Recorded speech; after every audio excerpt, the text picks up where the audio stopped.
지난 16일은 세월호 참사가 일어난 지 1년이 되는 날이었습니다. 하지만 우리는 아직도 세월호 참사를 매일 겪고 있는 것만 같습니다.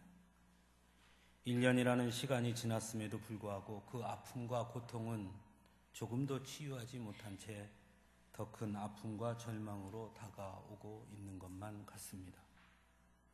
그런 면에서 세월호 참사는 우리 사회를 지금 현재 송두린 채 휘감고 있는 여전히 진행형이라 할 수 있을 것입니다. 이런 큰 사고를 겪을 때마다 나타나는 반응들도 매우 다양합니다. 어떤 이들은 비록 너무나 끔찍한 사고였으나 그래서 매우 안타까운 일이지만 그럼에도 불구하고 그것은 사고 당사자들의 개인적인 문제라고 보는 시각을 가진 분들도 있습니다. 그 반면에 어떤 분들은 사회적 문제로 바라보며 이번 기회에 사회 악을 송두리째 끊어내야 한다고 소리를 높이는 분들도 있습니다. 어떤 사람들은 정치적으로 해석하려고 하는 사람들도 있습니다. 그래서 진보와 보수라는 정치적 관점으로 이해하고 다투기도 합니다. 또 다른 측면에서는 경제적인 측면에서 분석해내는 사람들도 있습니다. 세월호 사건이 우리 경제에 미치는 영향을 분석하기도 하고 세월호를 인양하는 데 드는 비용이 얼마나 드는 것인지를 말하기도 합니다. 배보상 문제를 이야기하는 사람들도 있습니다. 너무 큰 일을 당했으니 사회적으로 그들을 위로하는 것으로 그만 일단락 지어야 한다고 말하기도 합니다.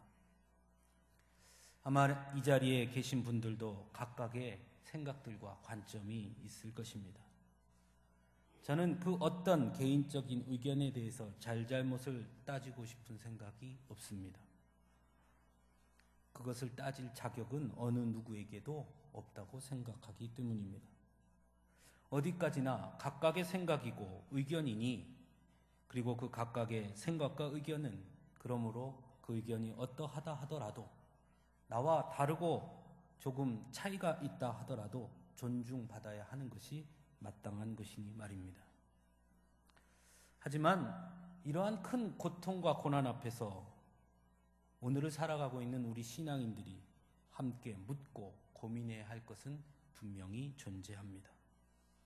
그것은 곧 신앙인들은, 믿음의 사람들은 이러한 고난과 고통, 참혹한 사건, 사고를 어떻게 이해하고 받아들이며 거기에 어떻게 응답해야 하는가 하는 질문입니다.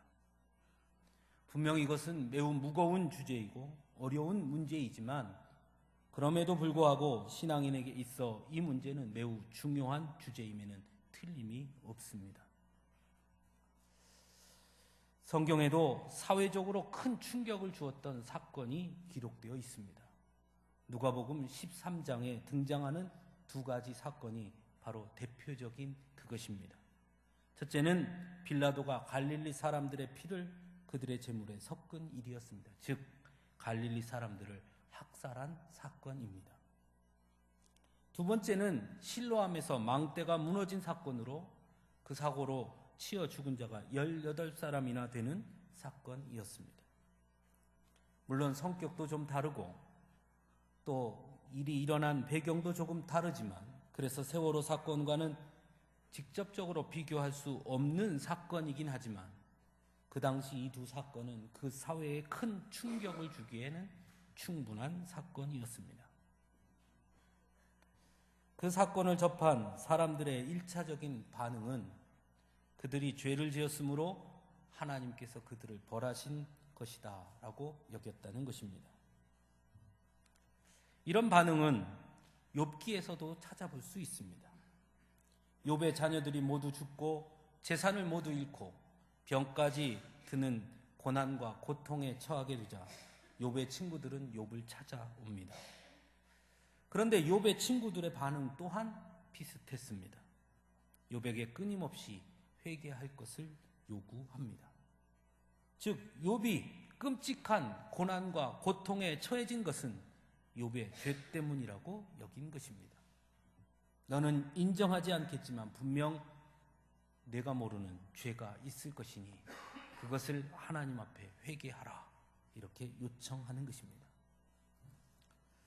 세월호 참사가 일어난 직후에 우리 사회에도 이런 반응들이 있었습니다. 뭐하러 제주도까지 수학여행을 가서 그런 일을 겪었냐고 말합니다. 가난한 집 자식들이 설악산이나 가면 되지, 뭐하러 배 타고 제주도까지 가서 그런 일을 겪었냐는 것입니다. 즉, 그 일을 겪은 것은 제주도로 수학여행을 간 그 사람들의 책임이라고 생각하는 것입니다. 또는 어떤 사람들은 그들의 죄 때문이라고 말하기도 합니다. 이러한 태도는 고통과 고난의 문제를 당사자의 문제로 인식하는 태도라 할 수 있습니다. 그래서 그 일의 직접적인 당사자가 아닌 자신은 그들과는 다른, 또는 그래서 좀 더 거룩한 사람이라고 여기고 싶어 하는 마음이 있는 것입니다. 하지만 예수님은 그런 사람들의 반응에 동의하지 않습니다. 누가복음 13장 5절에서 너희에게 이르노니 너희도 만일 회개하지 아니하면 다 이와 같이 망하리라 말씀하십니다. 하지만 고난과 고통을 어떻게 이해하고 받아들여야 하는가의 문제에 앞서 먼저 해결해야 하는 본질적이고 근원적인 문제가 있습니다. 그것은 왜라는 문제입니다. 왜 하나님은 우리에게 이런 끔찍한 일을 겪게 하시는가 하는 질문입니다. 분명 하나님은 선하신 분이고 우리를 사랑하시는 분이신데 어째서 이런 일을 겪도록 가만히 보고만 계시는가 하는 점입니다. 흔히 이 문제를 신정론이라고 말합니다. 어째서 완전한 선이신 하나님께서 이 땅에 악을 허용하시는가 하는 질문입니다.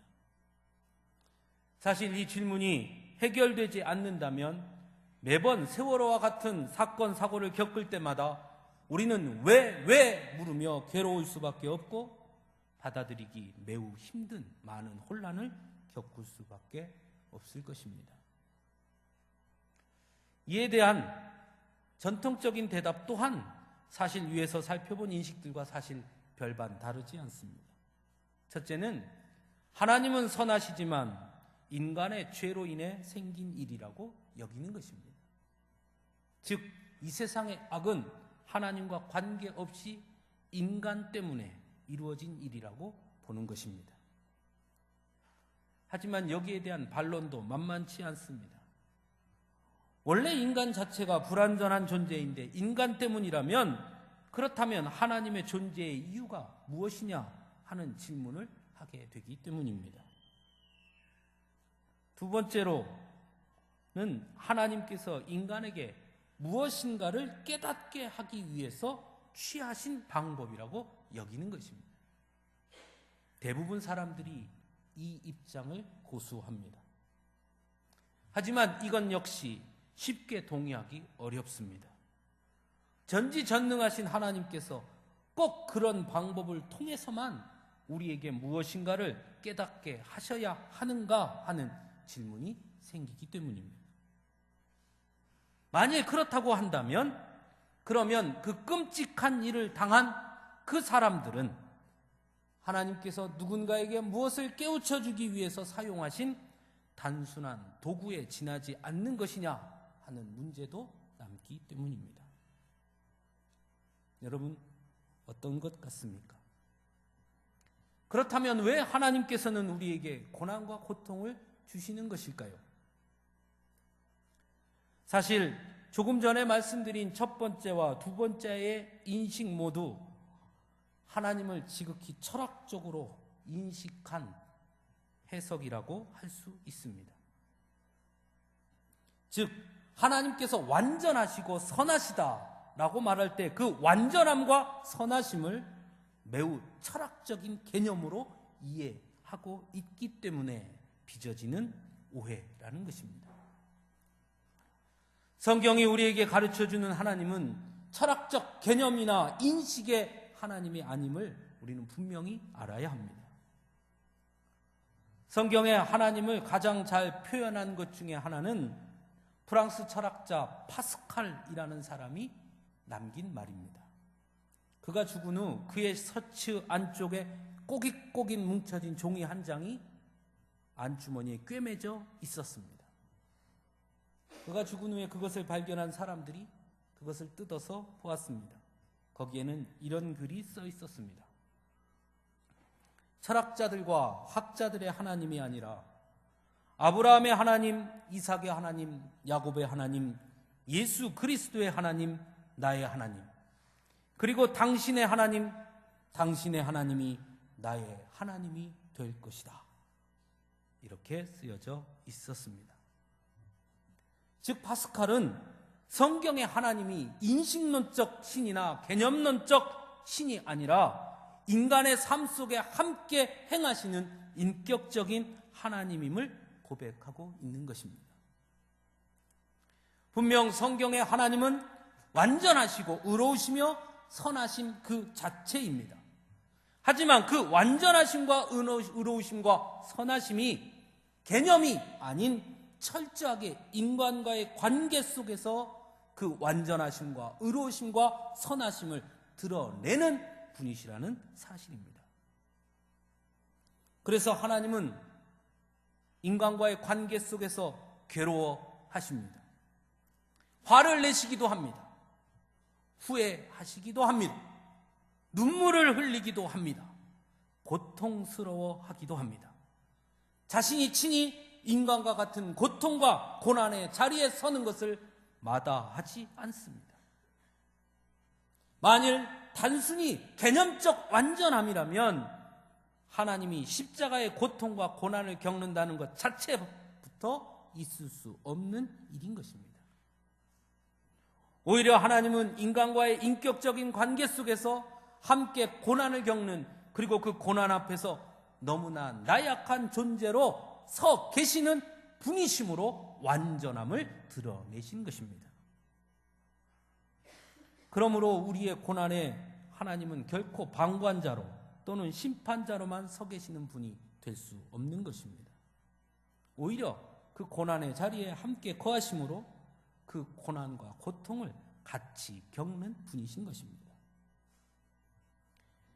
그런 면에서 세월호 참사를 마치 하나님과 관계없는 것처럼 여기거나 하나님께서 남겨진 우리에게 무엇인가를 깨닫게 해주기 위한 방편으로 사용하셨다고 이해하는 것은 하나님에 대한 매우 잘못된 이해라는 것을 우리는 분명히 알아야 합니다.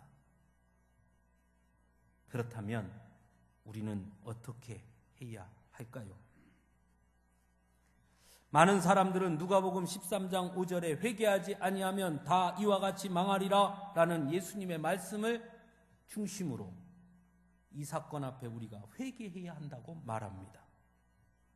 즉 세월호 참사를 통해 우리 스스로를 돌아보고 하나님 앞에 나는 무엇을 잘못했는지 회개하는 기회로 삼자고 말하는 것입니다. 조용히 스스로를 돌아보고 회개하고 기도하는 것, 그것이 우리가 대처해야 할 일이라고 말합니다. 물론 틀린 말은 아닙니다. 하지만 과연 그렇게만 하면 되는 것일까요? 여기에는 고통을 당한 당사자들은 철저하게 제외되어 있다는 문제점이 있습니다. 고통을 당한 당사자들은 그럼 어떻게 해야 하는 것입니까?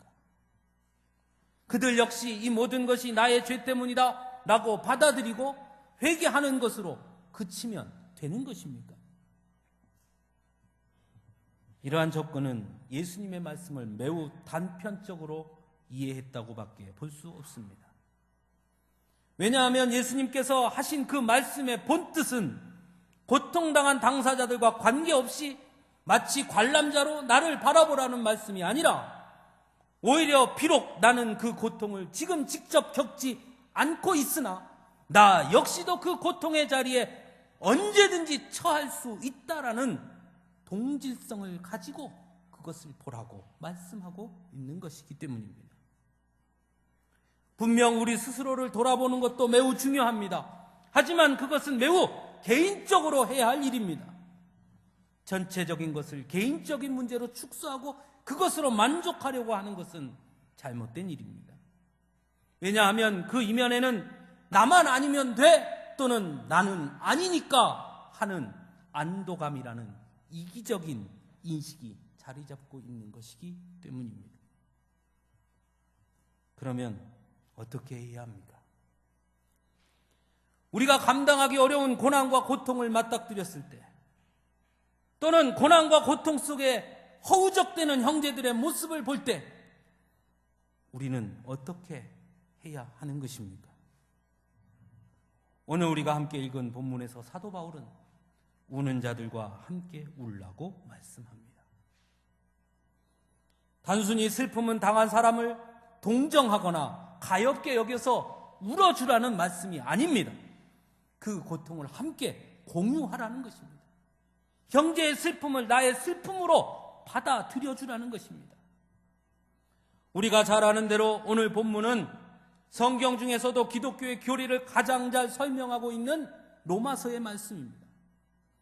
로마서는 크게 둘로 나뉘어지는데 1장부터 11장은 기독교의 핵심 진리에 관해서 말씀하고 있습니다. 즉 교리에 관해서 말씀합니다. 그리고 12장부터는 그 교리를 아는 사람, 기독교의 진리를 아는 사람이라면 어떻게 살아야 하는가에 관해서 말씀하고 있습니다. 그러므로 오늘 본문의 말씀은 단순한 교훈이나 권면의 말씀이 아닙니다. 이것은 오히려 믿음의 사람이라면, 하나님의 진리를 아는 사람이라면, 그런 사람들이 모여있는 공동체라면 마땅히 그리해야 함을 말씀하는 당위를 말씀하고 있는 것입니다. 즉 기독교의 교리를 안다면, 진리를 안다면 고난과 고통 속에 있는 형제의 슬픔을 함께 공유하는 사람, 공유하는 공동체가 되어야 한다는 것입니다.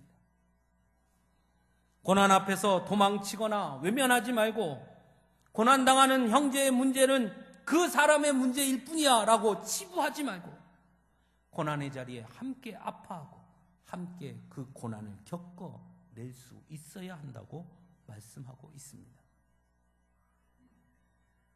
기독교는 결코 고난을 외면하지 않습니다. 또는 모든 고난을 한 개인의 문제로 그렇게 치부하지도 않습니다. 오히려 기독교는 고난으로부터 시작되었다고 할 수 있습니다. 바로 예수 그리스도의 십자가의 고난으로부터 기독교는 출발한 것입니다. 또한 예수 그리스도의 고난을 결코 한 개인의 고난으로 보지 않습니다. 오히려 예수 그리스도의 십자가의 고난으로부터 자유할 수 있는 사람은 아무도 없다고 우리는 인정합니다. 그의 고난이 곧 나의 고난이라는 것을 인정함으로 믿음은 시작되는 것입니다. 더 나아가 고난의 공유를 말씀합니다. 우리가 잘 아는 대로 예수님은 십자가의 고난과 고통을 친히 감당하셨습니다. 그리고 우리에게 말씀하십니다. 나를 따라오려거든 자기 십자가를 지고 나를 따르라 말씀하셨습니다. 예수님께서 너희를 향한 고난은 이제 내가 다 감당했으니 너희는 이제 앞으로 어떠한 고난도 겪지 말아라 말씀하신 것이 아닙니다. 거꾸로 예수님은 내가 너희를 위해 고난당했으니 너희도 나의 고난을 함께 공유하라 말씀하신 것입니다. 더더욱이 예수님께서 십자가의 고난을 감당하신 그 이유는 전적으로 우리를 사랑하셨기 때문이라고 말씀합니다. 그리고 우리에게 이렇게 말씀합니다. 내가 너희를 사랑한 것 같이 너희도 서로 사랑하라. 형제의 고난에 동참하라. 형제의 고난을 함께 겪어라 말씀하고 있는 것입니다. 그런 면에서 오늘날 세월호 참사를 겪고 있는 우리 사회를 돌아보며 특히 교회와 우리 성도들을 바라보며 과연 우리 사회는 그리고 우리 교회와 우리 성도들은 어떤 공동체를 이루고 있는가 돌아보게 됩니다.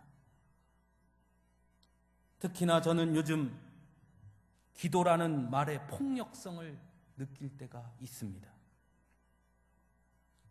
우리는 고난에 처한 사람 앞에서 너무나 쉽게 기도하겠습니다. 기도할게요 라고 말합니다. 과연 그 말이 고통당한 사람들에게 어떤 위로가 될 수 있을까요? 그렇게 말하면 우리가 하는 도리를 다 하는 것일까요? 초대교회를 가리켜 흔히 교회의 모범이라고 말합니다. 그래서 오늘날도 초대교회로 돌아가자고 외치기도 합니다. 분명 초대교회는 참으로 아름다운 공동체였고 믿음의 공동체였으며 사랑의 공동체였습니다. 초대교회 성도들은 모든 것을 서로 함께 나누었습니다. 자신들의 재산을 팔아 함께 공유했고 필요한 자들이 가져다 썼습니다. 하지만 이것은 단순히 경제적 공유만을 의미한 것이 아닙니다. 그들은 삶을 함께 공유했던 것입니다. 예수 그리스도 안에서 그들은 완전한 가족이 되었습니다. 형제의 아픔이 나의 아픔이었고 형제의 기쁨이 나의 기쁨이었습니다. 로마의 핍박으로 형제가 고통당하고 순교당할 때 그들은 그 고통을 함께 나누었습니다. 물론 초대교회 성도들 역시 로마의 핍박 앞에서 형제들이 순교를 당하고 옥에 갇힐 때 기도했습니다. 하지만 그들은 그 핍박에 문제가 생기자 기도한 것이 아니었습니다. 오히려 그들은 그 이전부터 매 순간 기도했습니다. 그들의 기도는 매일의 삶이었고 어마어마한 핍박과 고통 속에서 그래서 그 기도는 자신들을 지키는 힘이었고 그들이 할 수 있는 전부였습니다. 무엇보다 로마의 핍박 앞에서 기도한다는 것은 로마에 직접적으로 대항하는 가장 위험한 무기였습니다. 그러므로 그들의 기도는 자신의 모든 것을 포기하는 기도였습니다. 자신의 삶을 그대로 영위하면서 가끔 생각날 때마다 하는 그런 기도가 아니었다는 것입니다. 그들의 기도는 고난당한 형제들을 위해 할 수 있는 그들의 최고의 행동이었고 최고의 용기였고 최고의 실천이었던 것입니다. 하지만 오늘날 우리가 말하는 기도하겠습니다, 기도할게요 할 때 그 기도는 그저 동정심에 지나지 않는 기도가 되고 있지 않은지 돌아봐야 하는 것입니다. 여전히 나에게 그런 고난과 고통이 닥치지 않았음에 안도하며 고통당하는 자들을 치근하게 여기고 불쌍히 여기며 기도하고 있지 않은지 돌아봐야 하는 것입니다. 기도라는 말이 우리의 비겁함을 감추기 위한 도구로 사용되고 있지 않은지 깊이 생각해 봐야 하는 것입니다.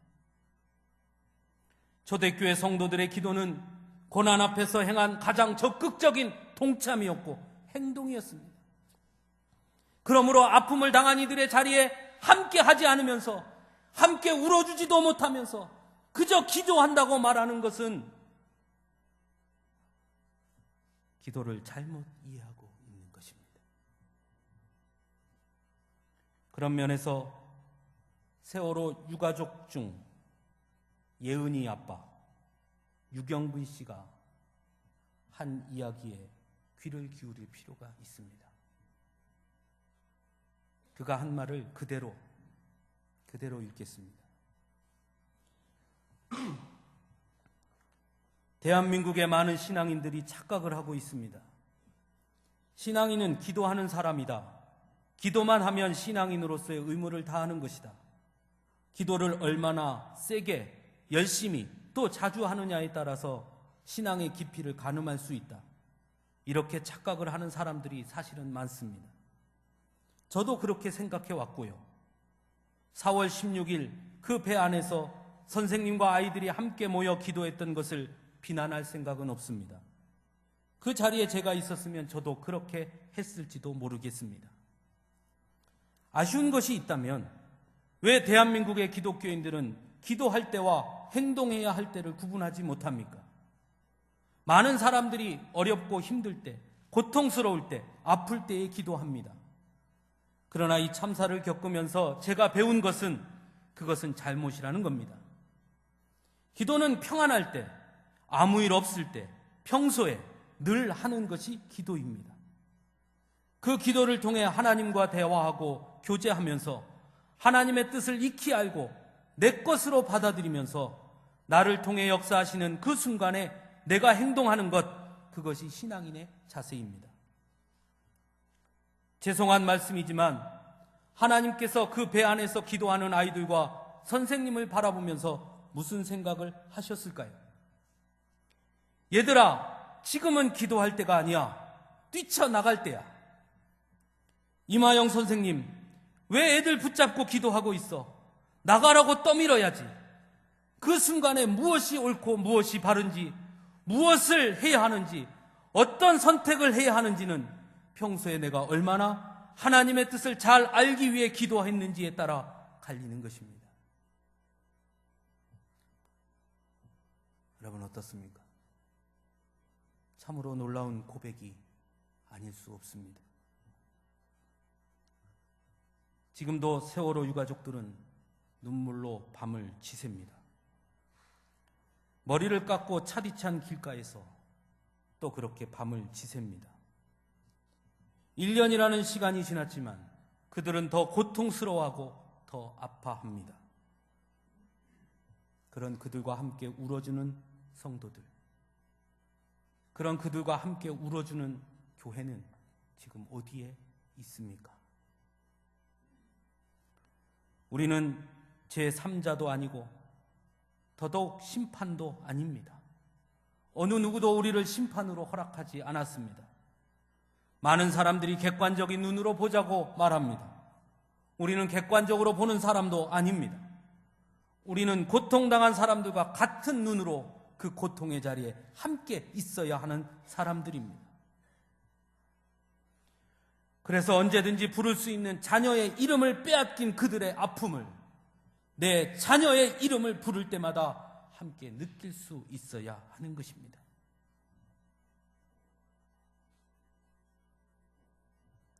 어떤 유가족 중에 아들을 잃은 한 아빠가 한 말을 들은 적이 있습니다.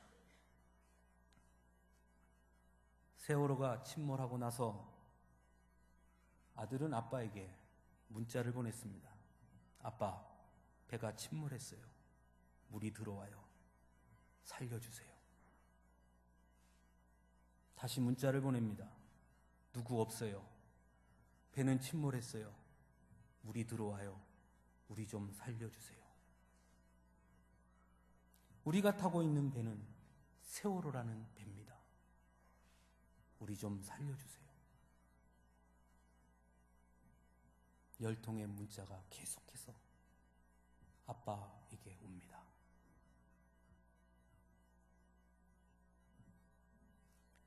잠시 후 아들은 이런 문자를 보냅니다. 아빠, 걱정하지 마세요. 구조대가 왔대요.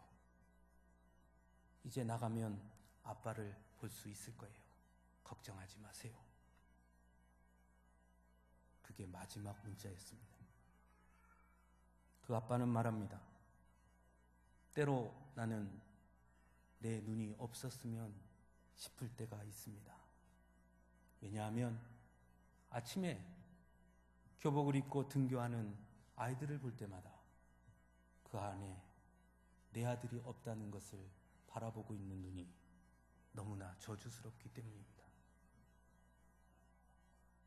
때로 저는 내 귀가 안 들렸으면 좋겠습니다. 아이들이 제잘거리는 소리 속에 내 아들의 소리도 어딘가에 들릴 것만 같아 어떠한 소리든 귀를 기울이고 있는 내 자신을 볼 때마다 그렇습니다.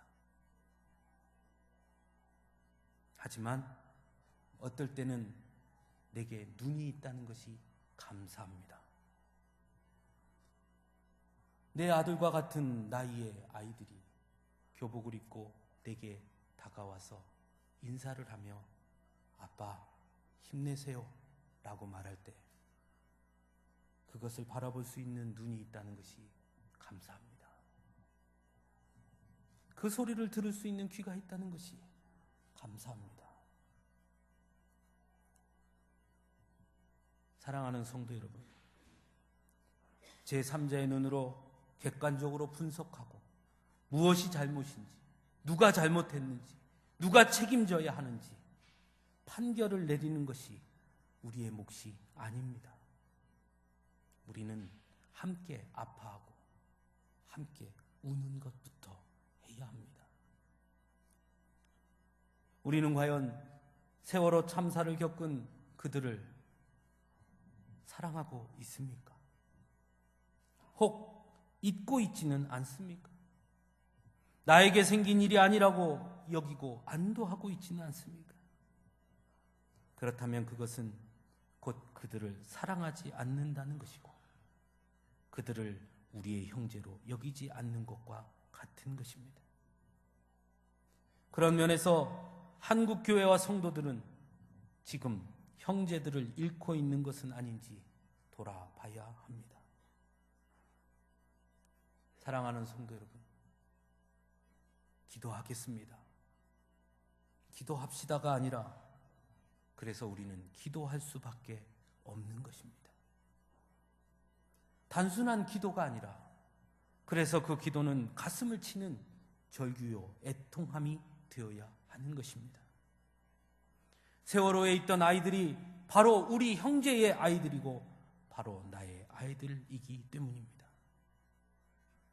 그래서 내 아이의 이름을 부를 때마다 함께 가슴이 먹먹함을 우리는 느낄 수 있어야 하는 것입니다. 지겨우니 그만합시다.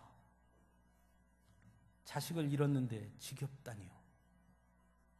그런 폭력이 어디 있습니까? 이성을 찾으라니요. 자식을 잃은 부모에게 하루아침에 왜 내 자식을 그렇게 잃어야 했는지 아무리 생각해도 그 이유를 모르겠어서 원통하고 원통한 부모에게 어떻게 이성을 찾으라 말할 수 있습니까? 우리를 위해서, 나라의 경제를 위해서 그만하라니요. 그런 폭력이 어디에 있습니까? 10년이 지나고 100년이 지나도 그들이 운다면 우리는 함께 울어야 합니다. 그것이 우리가 할 몫이고 그것이 곧 우리의 기도인 것입니다. 우리 형제들과 함께 울지 않으면서 어찌 십자가의 이 주님의 고통을 함께 공유한다고 말할 수 있겠습니까?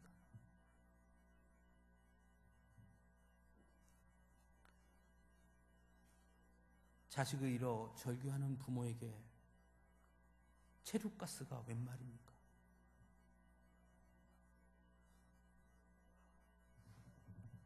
사랑하는 성도 여러분, 형제의 아픔을 함께 공유하며 비록 아프고 고통스럽더라도 진실이 밝혀질 때까지, 그래서 유가족들이 모든 절망을 털어내고 다시 소망을 찾을 때까지 우리는 결코 잊을 수 없는 것입니다. 그들이 운다면 우리는 그 자리에 같이 그날이 얼마가 되든 함께 울어줄 수 있어야 합니다. 그것이 형제를 사랑하는, 고난을 공유하는, 우는 자들과 함께 우는 믿음의 사람들이 있어야 할 자리인 것입니다. 사랑하는 성도 여러분, 우십시오. 그들이 그칠 때까지 우십시오. 잊자 하지 마십시오. 괜찮아서도 안 됩니다. 생각날 때마다 가슴이 미어져야 합니다. 그것이 우리가 짊어져야 할 또 다른 십자가인 것입니다. 기도하겠습니다.